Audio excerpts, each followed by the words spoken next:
I want to turn to a feisty exchange in the House of Commons yesterday. Michael Gove delivered a passionate defence of UK government refugee policy from the dispatch box. Let's take a look.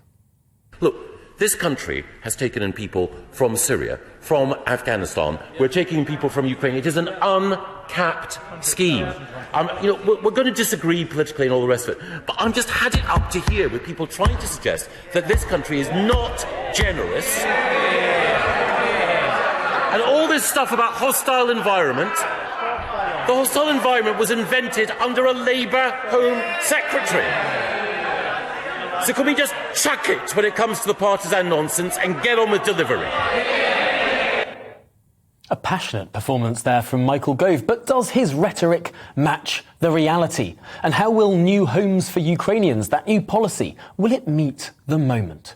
Well, joining me now is Labour MP and former Shadow Chief Secretary to the Treasury, Peter Dowd. Welcome to the programme. I suppose, first of all, it's been a remarkable civic response, at the very least, that we've seen yesterday. Since the Homes for Ukrainians website was launched, tens of thousands of British people have expressed their interest, signing up to offer a space in their homes to Ukrainian refugees. That, I suppose, we should all welcome.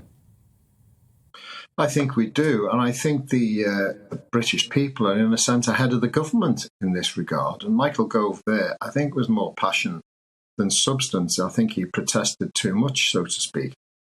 The government have been behind the curve, they've been behind broader political opinion, and they've been behind the opinion of the public more generally. And really, they have to use that phrase, up their game.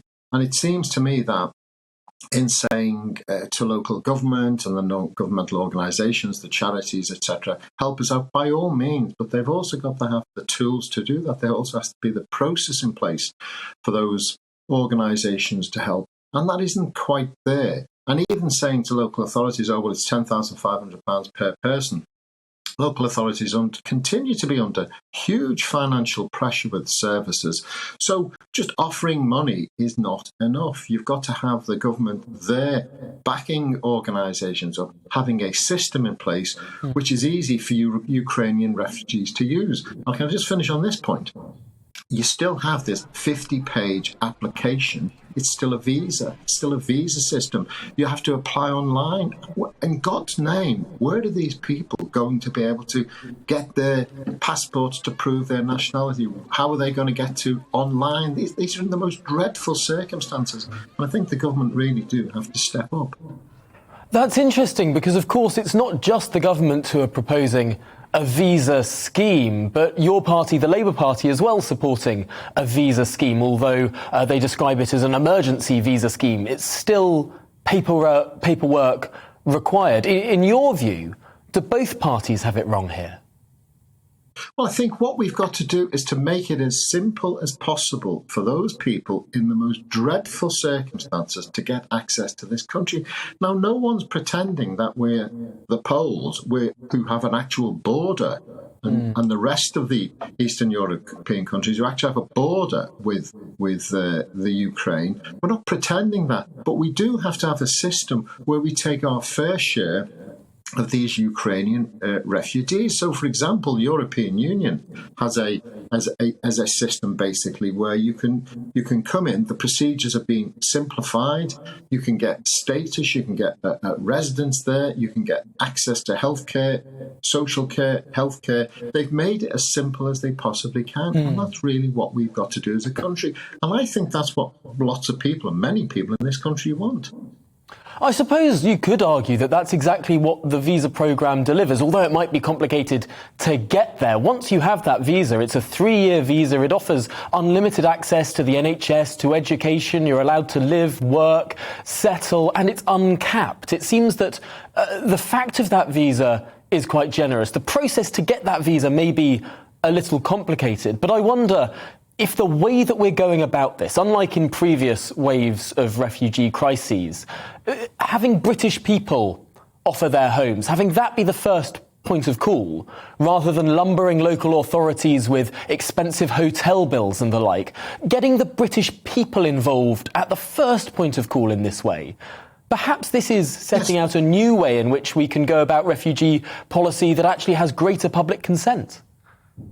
Yes, but the issue in that one is this: the devil is in the detail. Look, you can have as welcoming environment as you possibly can. So let's work on that premise. Let's say that we have a welcoming environment, and the figures you just produced about people offering their homes as an example of that one. But the process, the ability to get from A to B is the important thing. And now I was listening to pretty grim stories in the House of Commons yesterday of people who were having dreadful experiences in trying to get their family members from Ukraine to this country. People already living here trying to get their family members, old people, young people.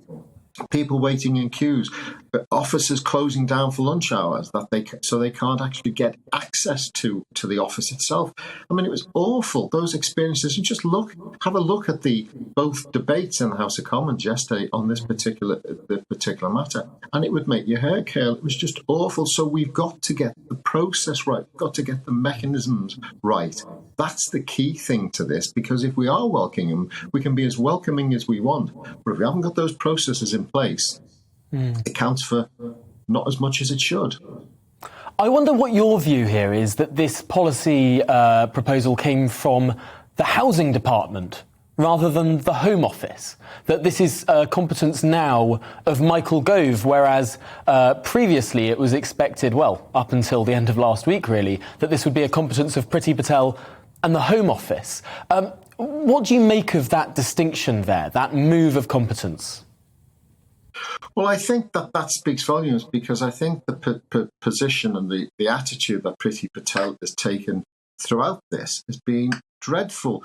We've had lots of warm words from Priti Patel, but actually delivering has been difficult, because her attitude, if you want, to emigres has been very, very hostile. And I think it was a hostage to fortune to put her in charge of it, because she would be challenged time after time after time about her record. And I think they've moved her over to Michael Gove to sort of sanitise it a little bit, to be quite honest. And I don't mind that, as long as it's delivered, as long as the process is there and it gets the people who need to be here. Frankly, I don't care who's in charge of it. Michael Gove's as good as anybody else, I suspect. Well, that website launched yesterday. So far, tens of thousands of people have applied. Let's see how it rolls out and whether or not it will be as smooth as the government hopes over the coming weeks. But for now, Peter Dowd, former Shadow Chief Secretary to the Treasury, thank you for joining us here on The Briefing this morning.